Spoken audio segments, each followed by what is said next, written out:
आणि आता पाहणार आहोत पुणे शहर त्याचबरोबर जिल्ह्यातील टॉप 9 बातम्या। नव्या वर्षामध्ये महाविद्यालयांना 31 शासकीय सुट्ट्या। सावित्रीबाई फुले पुणे विद्यापीठाकडून वेळापत्रक जाहीर।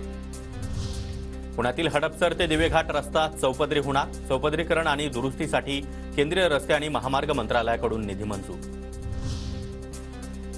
पुण्यातील सिंहगड किल्ल्याच्या कल्याण दरवाजाच्या डागडुजीचं काम पुढील आठवड्यामध्ये सुरू होणार। पुरातत्व विभागाच्या अधिकाऱ्यांकडून पाहणी। प्रादेशिक पर्यटन विकास योजनेअंतर्गत 4.25 कोटी रुपयांचा निधी मंजूर। पुणे शहरामध्ये सार्वजनिक ठिकाणी कचरा टाकणाऱ्यांवर आता कारवाई होणार। 5 दिवसांमध्ये महापालिकेकडून 2370 नागरिकांवर कारवाई। 9 लाखांचा दंड वसूल।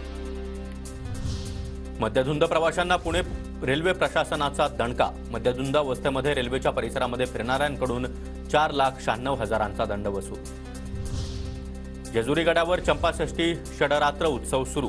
जेजुरीच्या जुनागड कडेपठार मंदिरामध्ये साकारला अयोध्येतील राम मंदिराचा देखावा। पुण्याच्या धायरीमधील पॉवर लिफ्टिंग स्पर्धेमध्ये मयानी कांबळेला 4 सुवर्ण पदक।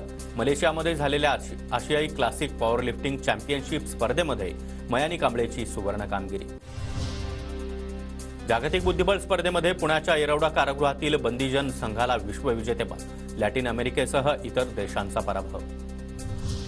पुण्याच्या खेडमध्ये श्रीपती बाबा महाराजांचा पालखी सोहळा। सोहळ्यासाठी विविध धार्मिक कार्यक्रमांचं आयोजन।